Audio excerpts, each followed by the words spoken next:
va essayer ce matin, à travers cet atelier sur collectivité et habitat, de faire un focus particulier sur le rôle que peuvent jouer les territoires, notamment sur la problématique habitat et autour de l'habitat, autour des usages de l'habitat.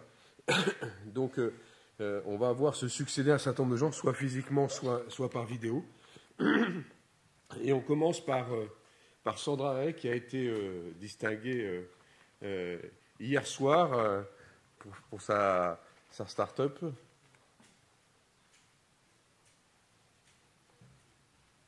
Est-ce qu'elle est... Comment? Est-ce qu'elle est là?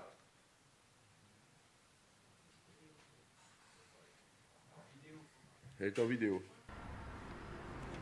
Light pollution is an issue that is happening in more than 99% of Earth's inhabitants. The intensity of LEDs is so high, so it has increased lighting pollution. We need to find alternative solutions that are both more respectful from the environment and also offer a new energy sobriety.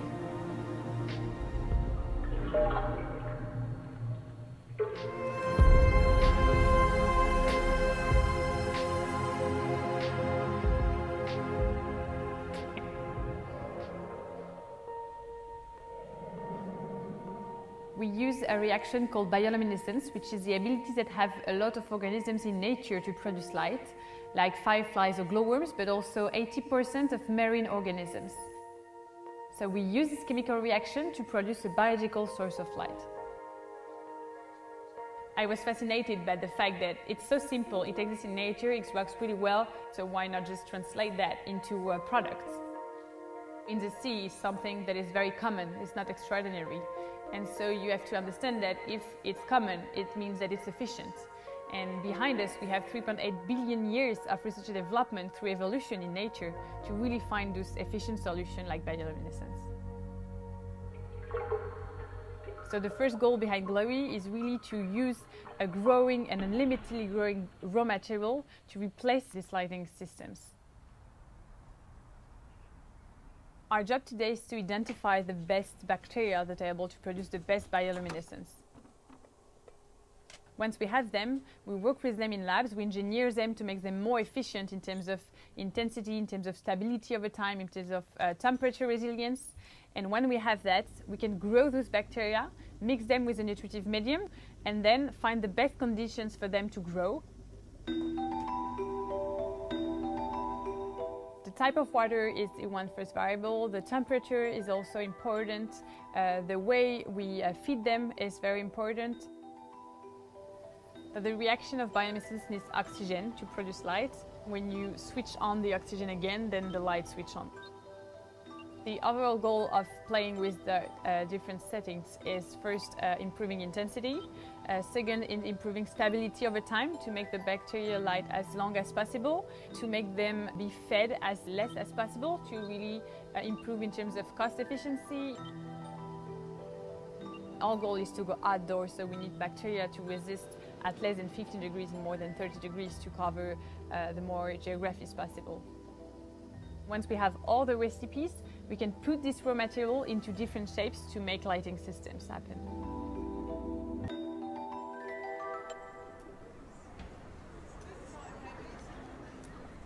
Today we don't really face nature in our daily lives as citizens living in cities.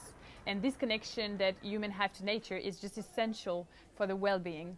We figure out that this light, it is very hypnotic, it's very soothing, and so it really brings a well-being feeling. So we've designed the Glow Zen Room, which is a biophilic experience of bioluminescence.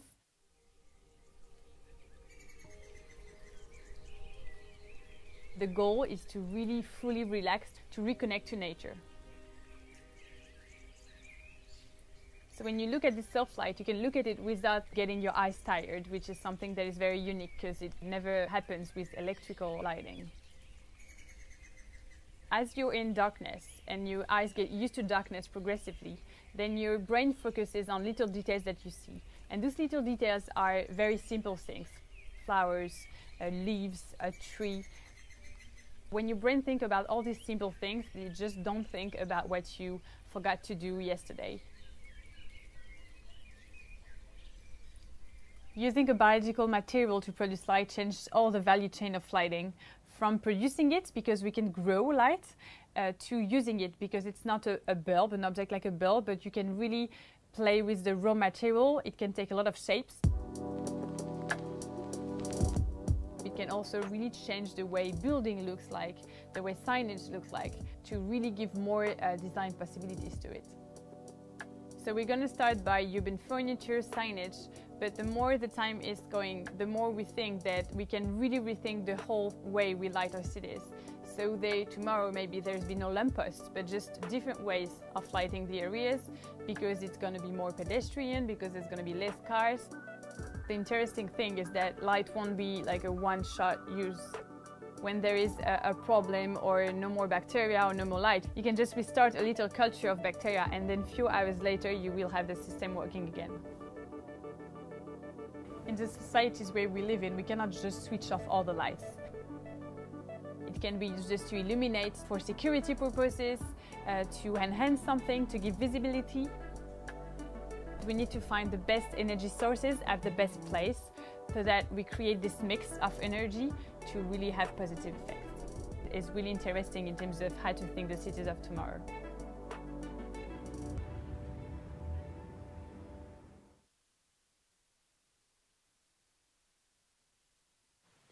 Donc notre mère, la nature, qui peut se conjuguer avec les besoins spécifiques des territoires, de manière ajustée par rapport à ce qu'ils peuvent mettre en place. C'est ce que nous venons de voir. Donc un grand merci pour ce coup de cœur que nous avons célébré hier soir, voilà, qui ouvre des champs qui d'ailleurs ne sont pas forcément totalement en écart avec la bio-ingénierie dont on vient de parler tout à l'heure. J'appelle maintenant, non pas Xavier Lemoine qui s'excuse, mais Florence Presson, qui est adjointe au maire de Sceaux, voilà, qui s'est inscrit dans la dynamique que Xavier Lemoine avait commencé à présenter les années précédentes, puisqu'il nous faisait l'honneur d'être là et fidèlement depuis le début. Voilà. Et l'idée, c'est comment la collectivité territoriale peut être un acteur, comment cet acteur peut initier quelque chose autour du bâtiment, un sujet qui le préoccupe beaucoup. Voilà. Mais évidemment, il ne peut pas le faire tout seul, donc c'est pas une action publique, mais c'est une action publique qui va générer une action de partenaires mixtes, mais aussi de partenaires privés. Voilà. Et l'idée, c'est comment tout ça se met en place pour massifier une rénovation de l'habitat dans des zones pavillonnaires. Donc Florence, donc adjointe au maire de Sceaux, si vous pouviez nous présenter le niveau à l'endroit où on en est aujourd'hui autour du pilote industriel qui a été mis en place sur la métropole de Grand Paris, voilà, qui annonce un autre pilote industriel sur la région Grand Est. Mais je vous laisse la parole. Merci.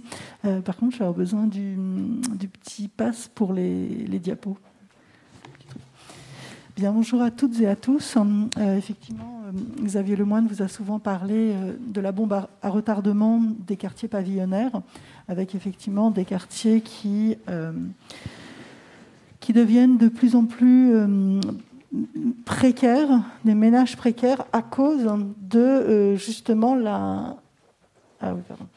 à cause de la précarité de ces maisons, des maisons énergivores. Donc, outre l'impact financier, environnemental, santé, mais on en a beaucoup parlé effectivement hier, les retours d'expérience qui sont plutôt très insuffisants, puisqu'effectivement, avec plus de 60 milliards d'investis, on a 75% des ménages qui n'ont vu aucun changement, ni de confort, ni de mieux-être, ni surtout d'économie financière. Il était important, face aux freins qui étaient mis en œuvre, c'est-à-dire la complexité technique, le manque de confiance, la problématique du financement du reste à charge et la compétence des professionnels de pouvoir trouver une solution basée sur un mot qui est la confiance. C'est comme ça que le parcours de rénovation est né. C'est avant tout une volonté politique locale ambitieuse, un message très fort donné aux maires pour les citoyens et vers les acteurs de la rénovation, et qui est sur un triptyque d'un tiers de confiance technique, c'est-à-dire des artisans labellisés PREP, formés selon les méthodes d'Orémi à une rénovation globale de la maison. C'est un tiers de confiance de proximité, c'est-à-dire une personne qui renforce le message politique du maire à travers la mise en œuvre d'experts tels qu'un opérateur de proximité qui est l'interlocuteur privilégié du ménage, du montage du dossier, de l'idée même d'une rénovation, d'un mieux-être, jusqu'à la fin des travaux, en passant par l'étude et l'accompagnement technique vis-à-vis des artisans et la partie financement du reste à charge et usage du logement après pour valider effectivement les économies. L'accompagnement du ménage avec la partie financière, je l'ai dit, et justement la mise en place de solutions de tiers financement. Effectivement, pour pouvoir massifier ces solutions, c'est l'expertise technique dont j'ai parlé tout à l'heure, avec effectivement plus de 850 artisans formés, plus de 100 premiers chantiers réussis. C'est effectivement 2 communes, Saumont-Fermeil, portées par la volonté politique très forte de Xavier Lemoine, pour effectivement développer sous forme de pilote cette solution. Et puis, à partir du moment où vous avez 2 vice-présidents, outre le fait qu'ils soient maires de la métropole, qui s'emparent de ce sujet, c'est très vite effectivement une métropole qui lance un appel à manifestation avec plus de 40 communes qui enclenchent effectivement la démarche du parcours de rénovation. Donc c'est bien effectivement toutes les étapes de la commune, du territoire et de la métropole du Grand Paris qui ont permis cette accélération, cette amplification du mouvement et cette mobilisation de l'ensemble des maires.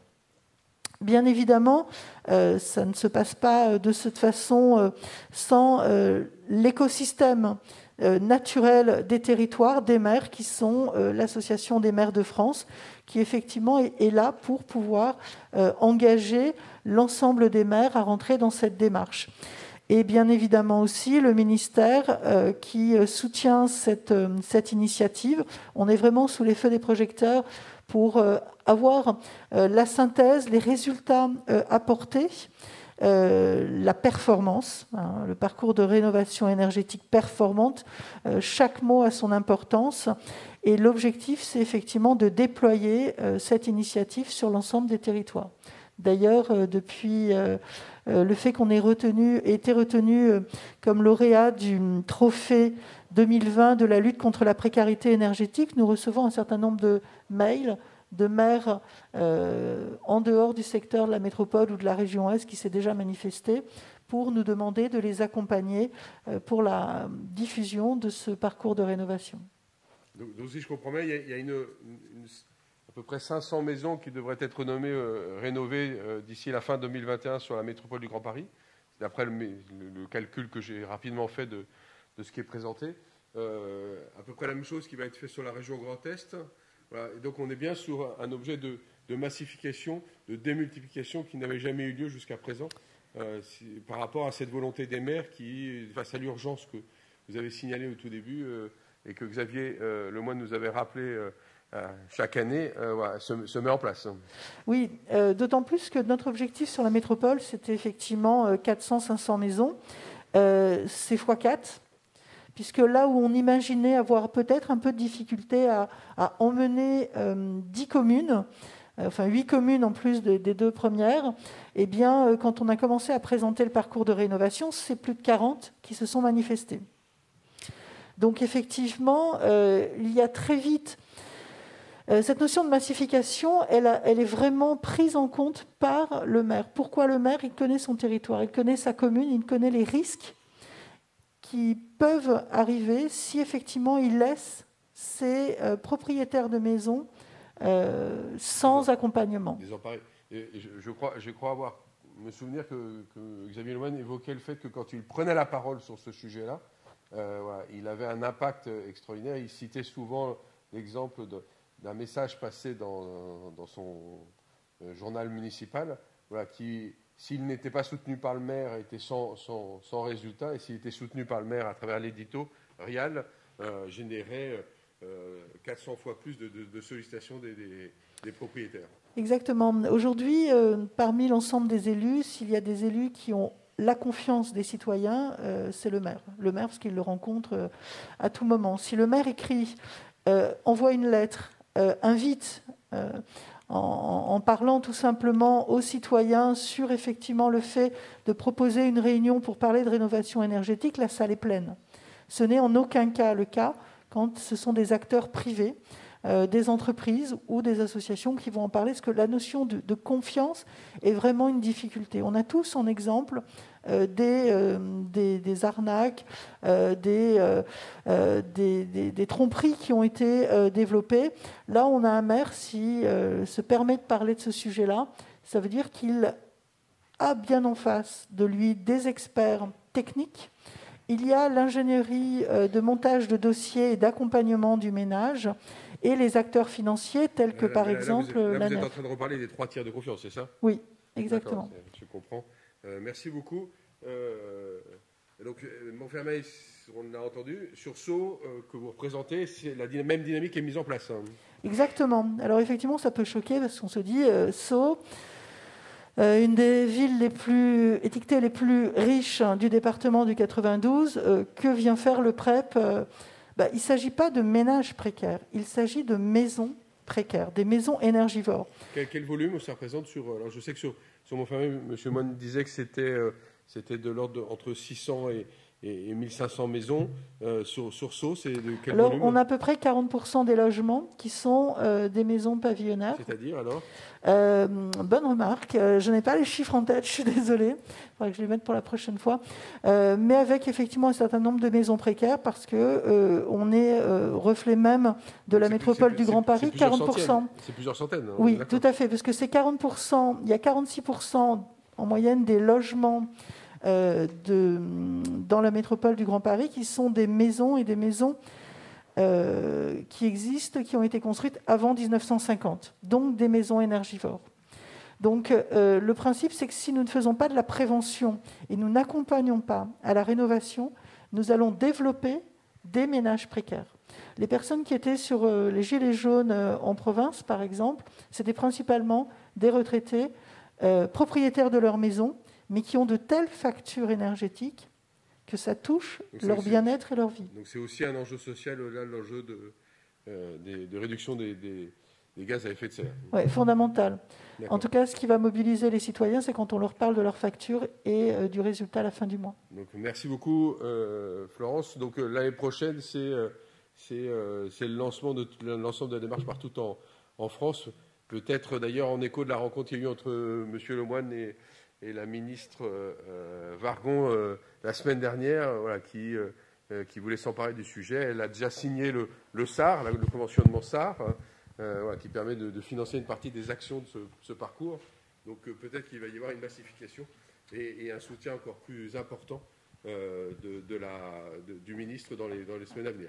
Tout à fait, lorsqu'elle s'exprime, et c'était encore le cas au moment de la remise du trophée il y a à peu près une dizaine de jours, lorsqu'elle exprime la notion de rénovation énergétique des maisons, c'est forcément associé à la performance de la rénovation globale pour effectivement une efficacité. Et je crois que Madame, qui était représentante de la Convention citoyenne, précisait qu'avec Claire Tutenuy de PE Association, ça avait été un des messages très forts de pousser cette rénovation énergétique performante et globale.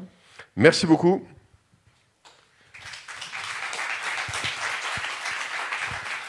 Monsieur Blanchard. Donc, un autre acteur des territoires. Vous préférez le fixe ou le... Je préfère, non. Je peux prendre un sur la table.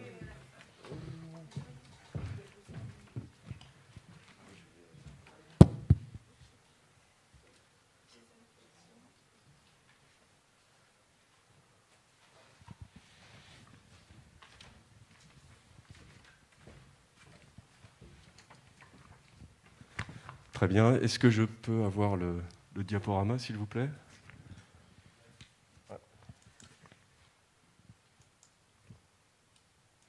c'est avant. Non, c'était avant.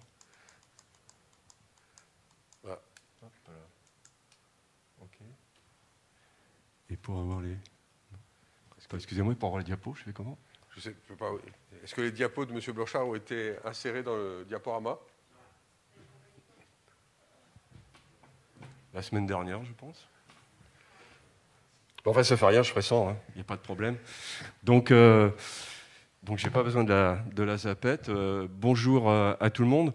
Donc moi, je vais vous présenter donc, un projet territorial, La Rochelle, territoire zéro carbone. Donc c'est comme son nom l'indique, donc c'est un projet territorial qui vise à avoir une contribution pour lutter contre le changement climatique et également pour s'adapter aux effets du changement climatique.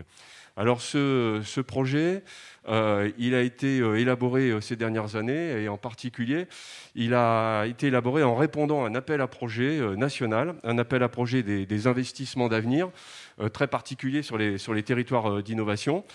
Et il se fait que ce travail et cette candidature a été retenue, a été labellisée. Elle fait partie des 24, il fait partie des 24 projets retenus par donc, les investissements d'avenir sur 110 candidatures.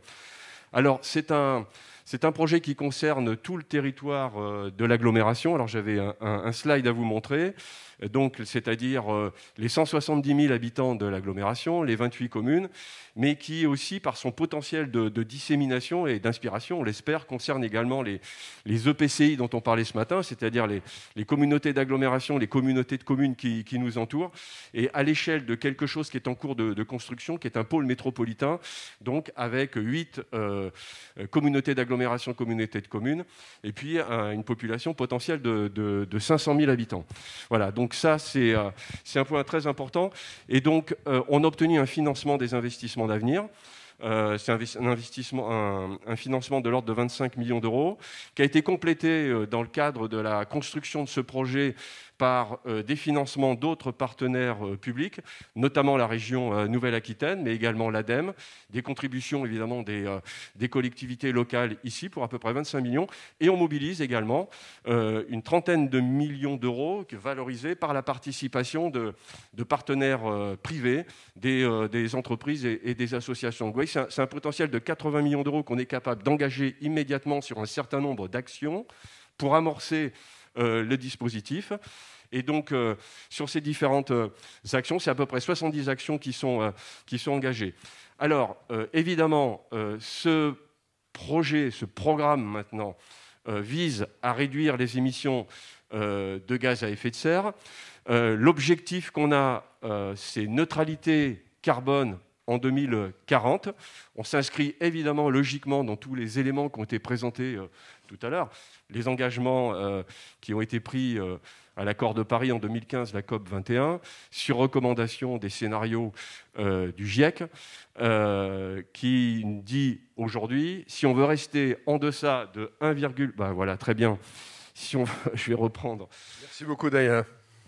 Voilà, si on veut rester en deçà d'un réchauffement de 2 degrés, c'est-à-dire d'une augmentation de la température moyenne à la surface de la Terre entre 1,5 et 2 degrés, il faut être en cohérence avec ce que décide l'accord de Paris, c'est-à-dire regarder la trajectoire d'émissions. Il faut s'inscrire nécessairement dans une trajectoire d'émissions qui fait que dès à présent, on doit stabiliser à l'échelle mondiale, à l'échelle de la planète, nos émissions de gaz à effet de serre.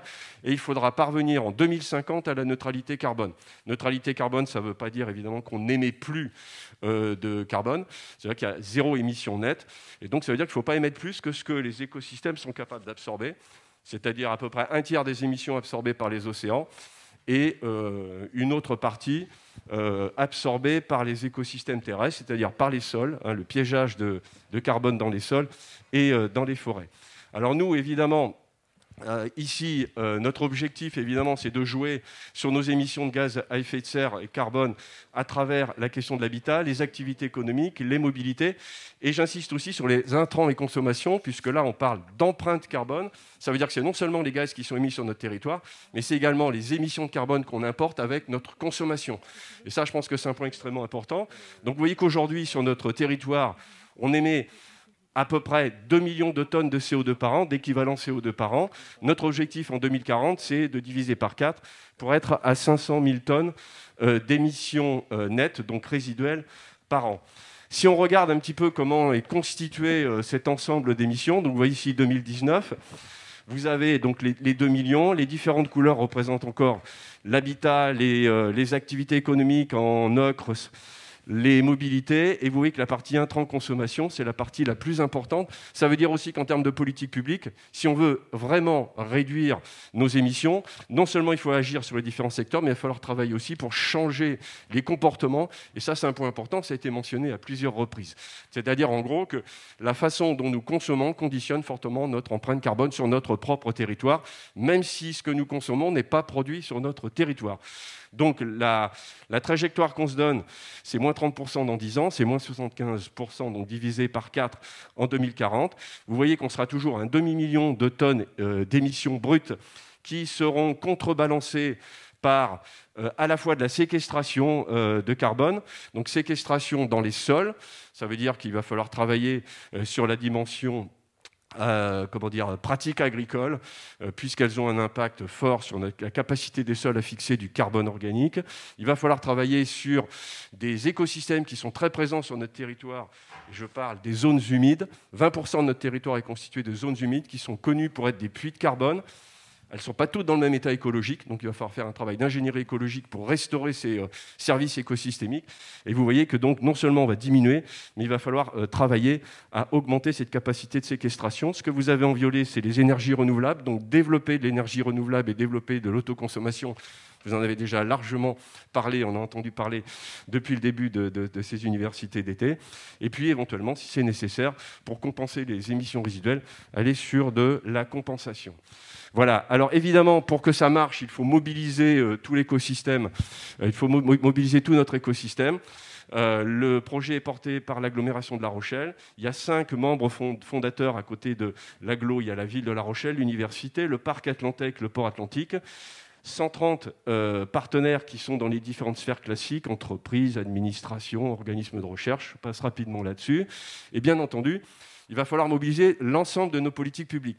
C'est la force du projet, c'est d'être dans une approche globale, dans une approche systémique, c'est-à-dire au lieu de laisser nos différentes politiques sectorielles se développer indépendamment les unes des autres, on va essayer de les aborder collectivement, ensemble. Et ce que vous avez sur ce diagramme, en particulier la couronne extérieure, vous montre les différents leviers d'intervention. Je vais passer vite parce que je crois que le temps s'écoule vite. Mais vous voyez, on va travailler sur le carbone bleu, c'est-à-dire en gros essayer de stimuler la capacité de fixation du carbone par les zones humides. On travaille évidemment sur l'efficacité du bâti. Je vais faire un tout petit zoom très rapidement tout à l'heure, enfin dans une minute. Travail sur la production, développement des ENR, autoconsommation, la question des mobilités, l'écologie industrielle. On a plusieurs zones industrielles qui sont en train de travailler, de s'organiser. On a des partenaires qui savent parfaitement faire pour mettre en économie circulaire. La question de la transition agronomique et des projets alimentaires de territoire, ce n'était pas prévu initialement, on les intègre aujourd'hui, parce que 2/3 de notre territoire, c'est de la surface agricole, donc il serait aberrant de ne pas l'intégrer. Et puis la question du tourisme durable qu'on intègre également, je passe vite, puisque Christophe... Justement, j'avais une question. On voit là le rôle central du territoire pour être ce centre, ce cœur qui va permettre de construire quelque chose d'intelligent en réunissant toutes les parties prenantes. C'est quoi la taille du territoire qui, pour vous, est idoine pour mener ce genre de politique ?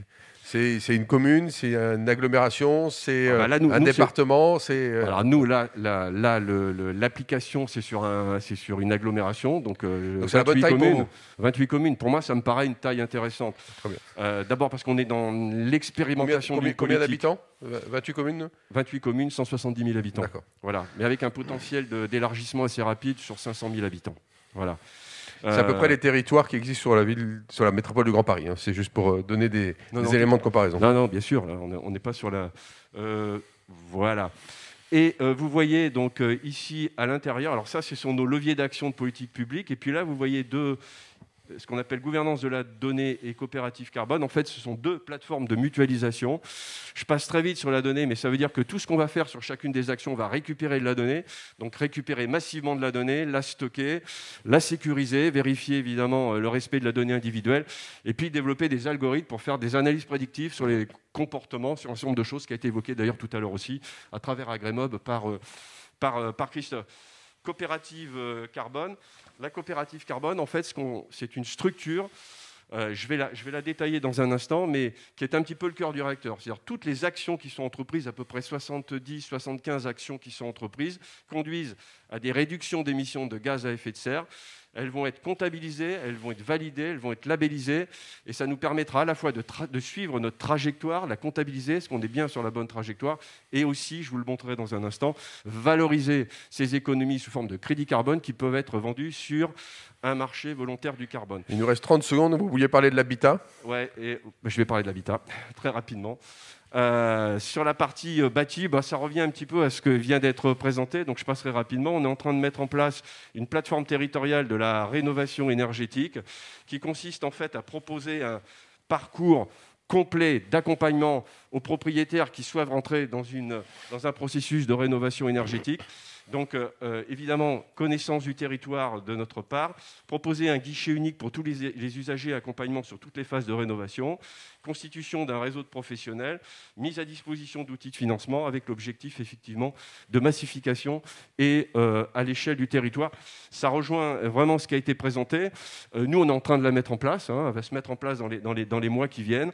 On va chercher un complément de financement auprès de la région à travers un appel à manifestation d'intérêt sur ce dispositif. Voilà. Et je voudrais juste terminer, parce que pour nous c'est important, le principe de cette coopérative carbone, tout ce que je vous ai présenté sur la rénovation énergétique et sur tous les autres axes d'action publique, eh bien, cette coopérative carbone qui va être une société coopérative d'intérêt collectif qu'on est en train de mettre en place, s'appuie sur deux piliers, un pilier d'ingénierie carbone, un pilier d'ingénierie financière, va permettre de mettre en relation, va avoir un rôle d'intermédiaire ici, de mettre en relation des porteurs de projets qui conduisent à des réductions de gaz à effet de serre avec des financeurs potentiels qui veulent s'engager, des entreprises, des particuliers, dans une démarche volontaire. Ça veut dire que ça va au-delà des obligations réglementaires, j'insiste bien là-dessus, c'est le principe d'additionnalité, et donc de les mettre en contact, et ce qui va permettre de financer les projets, soit par de la vente de crédits carbone, soit en valorisant des certificats d'économie d'énergie, ou en allant chercher des fonds de financement climat dédiés à ces opérations. C'est donc là aussi, et je reviens sur ce qui a été dit, c'est un tiers de confiance, et je pense que c'est très important. Merci beaucoup. Je pense qu'il y a des mots qui résonnent comme tiers de confiance, comme rénovation complète et performante. Donc je pense que... l'université ESACT qui propose cette tribune depuis plusieurs années sur ces sujets-là peut être fière de ce qu'elle réalise. Merci beaucoup. On va écouter maintenant le délégué de l'AIMCC, qui est aussi le délégué du CSF Industrie pour la construction, qui va parler de la mobilisation de la filière industrielle de la construction, des industriels de la construction, au service de la rénovation du bâtiment, voilà, dont on sait l'importance que ça revêt, je parle en termes de décarbonation, sur les usages du secteur du bâtiment. Bonjour La Rochelle, bonjour à tous, bonjour à toutes. J'ai le plaisir ce matin de vous présenter l'ensemble de la démarche Parcours Rénovation Énergétique Performante que nous avons initiée dans le cadre du comité stratégique de filière industrie pour la construction et avec le soutien de l'Association des maires de France, et de vous présenter trois thèmes associés à Parcours Rénovation Énergétique Performante, qui sont premièrement des objectifs quantitatifs et qualitatifs, vous rappeler les enjeux de transformation qui sont analysés dans notre contrat de filière et que nous souhaitons déployer désormais dans le cadre du plan de relance. Et le troisième thème que je souhaitais développer aujourd'hui, c'est la génération de nouvelles compétences et certainement de nouveaux métiers qui vont émerger dans le cadre de cette transformation et cette massification de la rénovation énergétique en France. Alors si vous voulez bien, c'est en quelques mots de vous rappeler la démarche du comité stratégique de filière industrie pour la construction, qui est une des 18 filières du Conseil national de l'industrie et qui a été une des premières filières validées par ce nouveau quinquennat, avec une volonté très très forte de l'ensemble des dirigeants de cette filière de s'armer de nouveaux outils, de nouveaux instruments en faveur de la numérisation, de l'économie circulaire et de la massification de l'efficacité énergétique. je pense que vous aurez y compris accès au contrat de filière et à l'ensemble des informations sur le site des universités.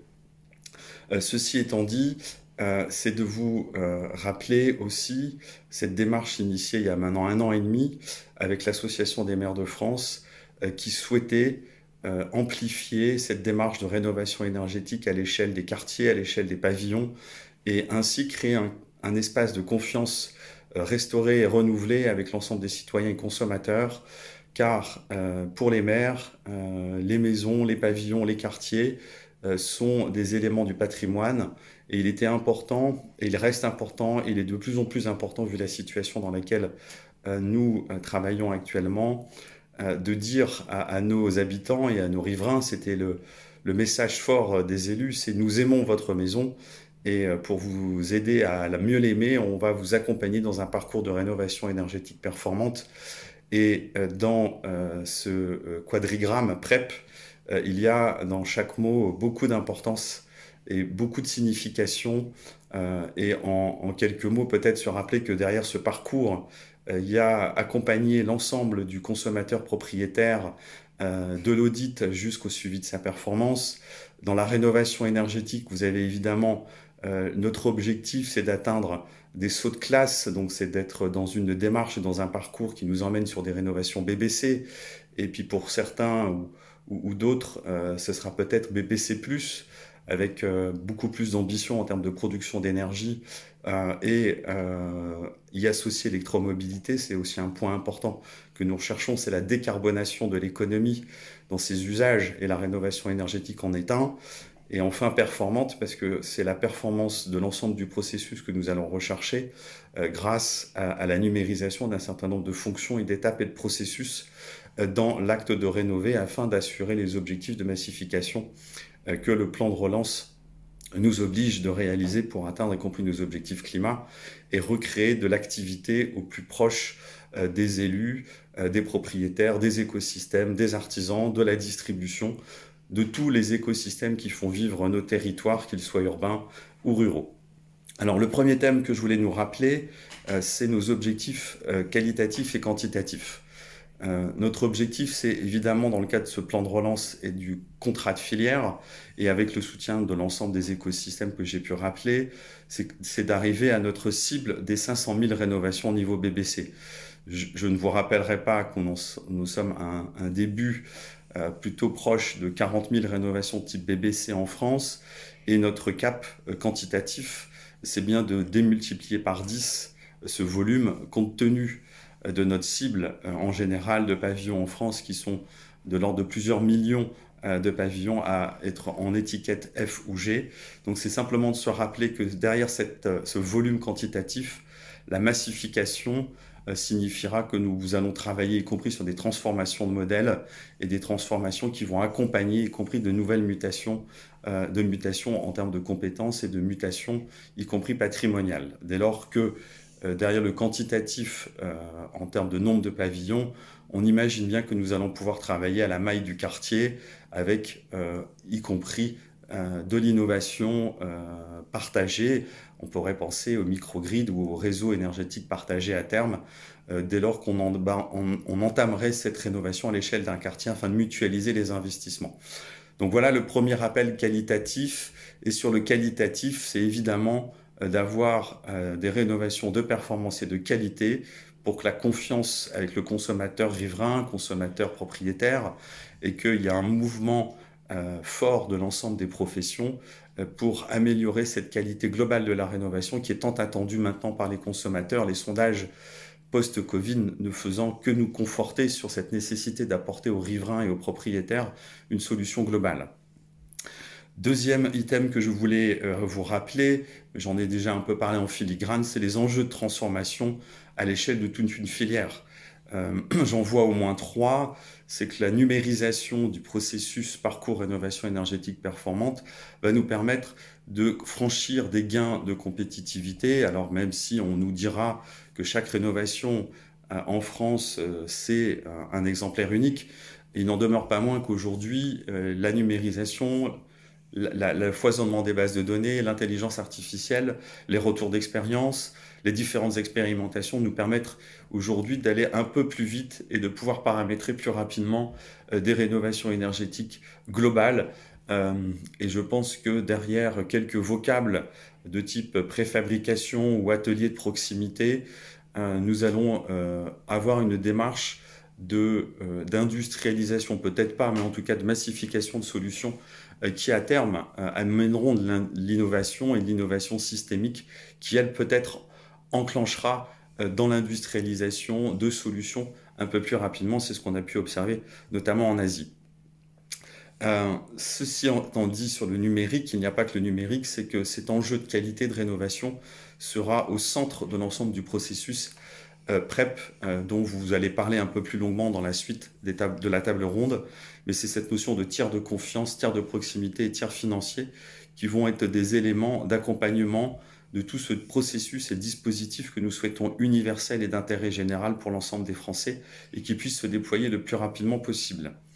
Le terme de l'économie circulaire va être aussi au centre de la transformation dans la mesure où notre secteur d'activité a fait l'objet d'une loi AGEC. Je ne rentrerai pas dans le détail, avec une responsabilité élargie du producteur déchets du BTP, et nous voulons, dans le cadre de PREP, embarquer et entraîner toute une démarche d'économie circulaire active. Alors, économie circulaire active signifiant qu'effectivement, nous allons penser à l'échelle du pavillon, du quartier, de la ville, des circuits courts de recyclage et de traitement, et ça c'est très important. Et ça m'amène au dernier thème que je voulais aborder avec vous, c'était que l'ensemble de ce processus, de ce programme, de ce projet Parcours Rénovation Énergétique Performante va générer de nouvelles compétences et sont des gisements d'activités, de nouveaux métiers, de nouvelles compétences pour les jeunes, et aussi pour malheureusement les salariés des industries qui sont fermées ou les salariés des industries qui sont en grande difficulté. Nous pensons notamment à nos collègues de l'aéro et de l'automobile, où il y a des transferts et des passerelles de compétences que nous allons pouvoir réaliser. Et ceci, pour conclure, c'est que notre enjeu actuellement sur la formation et la compétence est énorme. Cet enjeu est en train d'être adressé par nous tous et nous travaillons actuellement avec le gouvernement et les différents ministères et en l'occurrence la haute commissaire aux compétences sur un programme d'engagement, développement, emploi, compétences et un programme d'investissement compétences que nous souhaitons le plus large possible avec nos partenaires que sont la distribution, les artisans, les maîtres d'œuvre, les diagnostiqueurs et les industriels, évidemment, que nous allons emmener dans cet EDEC de transformation des compétences pour nous permettre d'adresser l'ambition du plan de relance. Et je souhaite une très bonne matinée et qu'on réussisse ce plan de relance et ce plan de massification de la rénovation énergétique. Je vous remercie de votre écoute.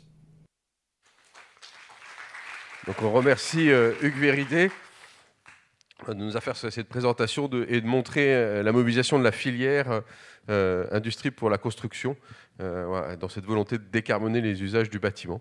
Ce qui ne veut pas dire qu'il n'y a pas d'autres actions de la filière, mais en tout cas celle-là, elle est majeure vu l'impact qu'elle a sur à la fois la décarbonation, mais aussi le bien-être et la santé des propriétaires habitants de ces pavillons, comme ça a été déjà rappelé à plusieurs reprises. Maintenant, nous allons entendre Marjolaine Meignier-Villefert, qui est députée de l'Isère, qui est membre de la Commission du développement durable. Elle est femme d'artisan, donc c'est un secteur qu'elle connaît bien. Et elle est aussi membre du Conseil supérieur de la construction et de l'efficacité énergétique. Voilà. Et elle est en train de rejoindre aussi cette dynamique avec les industriels du CSF-IPC. Et elle va nous parler de l'extension de ce parcours de rénovation performante à d'autres éléments du quartier, voilà, que sont les bâtiments publics et les bâtiments de la santé.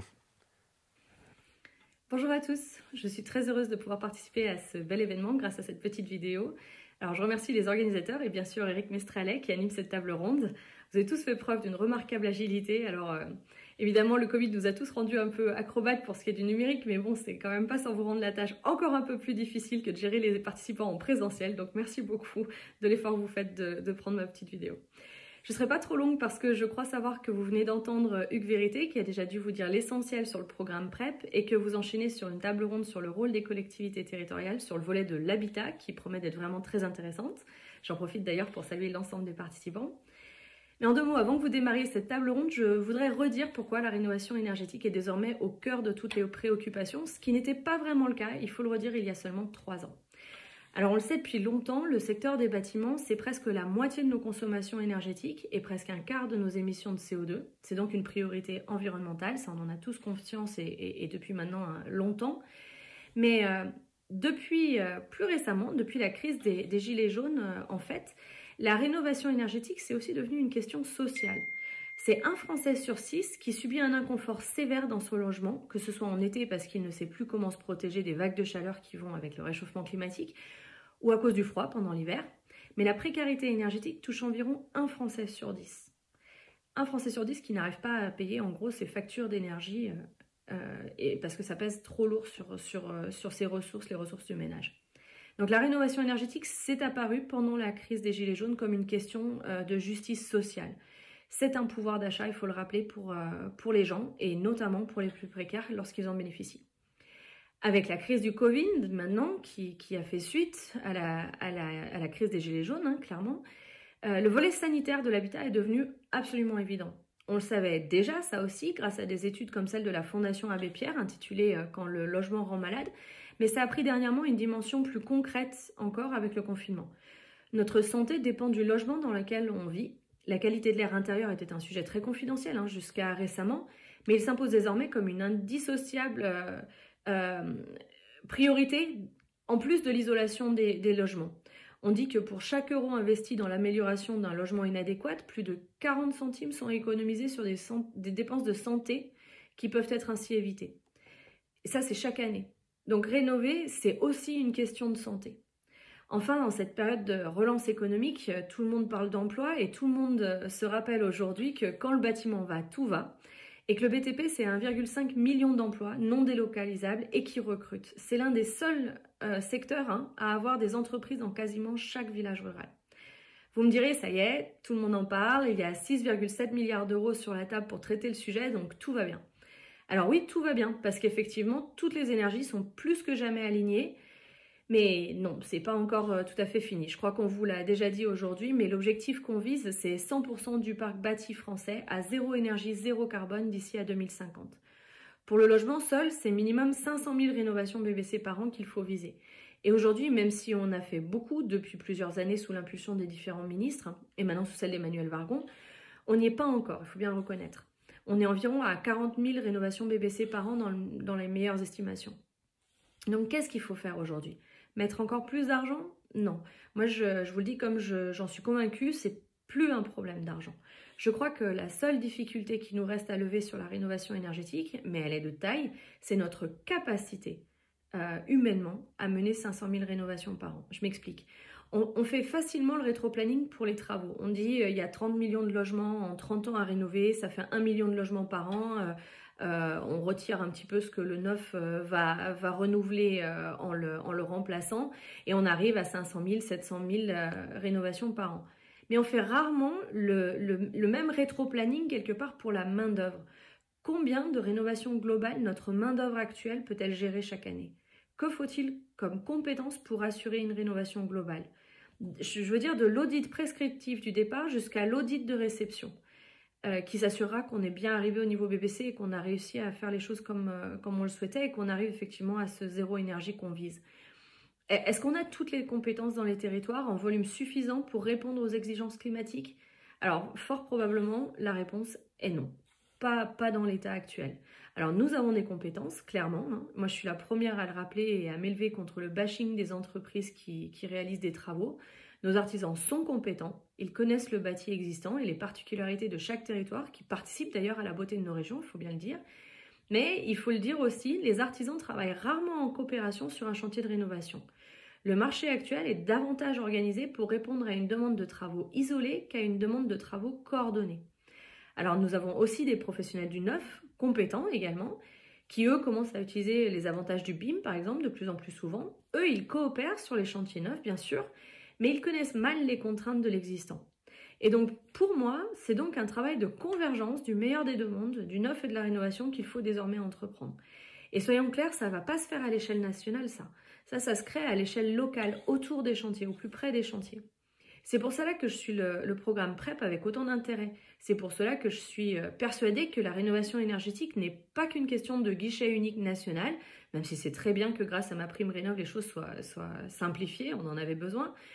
Mais aujourd'hui, la problématique, c'est une question de management des compétences locales, de création de synergie et à vrai dire de création de sens à l'échelle locale.